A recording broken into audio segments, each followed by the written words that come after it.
आपण पाहत आहात SM मराठी न्यूज. लोकशाहीच्या रक्षणासाठी सदैव कटिबद्ध असलेले एक रोखठोक व लढाऊ news channel SM Marathi news. जिथे अन्याय तिथे आम्ही. माणगावमध्ये बिबट्याचे दर्शन, वन विभागाची RRT टीम दाखल. हातकणंगले तालुक्यातील माणगाव परिसरातील दाजीबाचा मळा येथे शनिवारी सकाळी बिबट्याचे दर्शन झाल्याने परिसरातील शेतकरी आणि ग्रामस्थांमध्ये सावधतेचे वातावरण निर्माण झालेलं आहे. या घटनेची माहिती मिळताच वन विभागाची हातकणंगले RRT टीम घटनास्थळी दाखल झाली असून परिसराची पाहणी सुरू करण्यात आलेली आहे.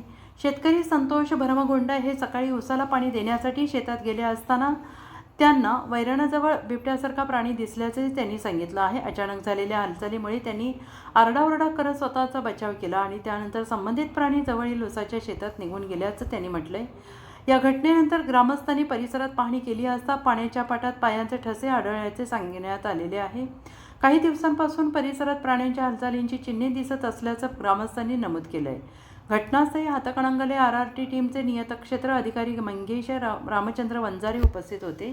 तसेच माणगावचे पोलीस पाटील करसिद्ध जोग, ग्रामसेवक दीपक पाटील, पत्रकार शिरीष मधाळे, अभय भनवाडे, हेमंत कांबळे, नितीन गवळी, शरद पाटील, रोहित कोठावळे, विनायक बने, मनजित बिराजे, अविनाश खोत, योगेश खोत यांच्यासह नागरिक आणि तरुण मोठ्या संख्येनं उपस्थित होते. वन विभागाचे नागरिकांना सतर्क राहण्याचे आवाहन असून परिसरात शोध मोहीम सुरू असल्याची माहिती देण्यात आली आहे. नाव सांगा.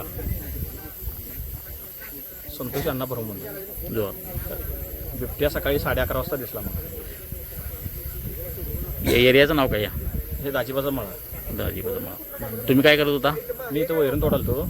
एवढ्या ठिकाणी वरनं आला आणि डायरेक्ट अंगावर येताना मी जरा बघलेलं झालं. एवढ्या फास्ट जोरकास अंगावर आला. तुम्ही कुठं गेला? मी तिथनं वर झाडावर जरा चढलो. वर झाडावर चढून बसला. होय.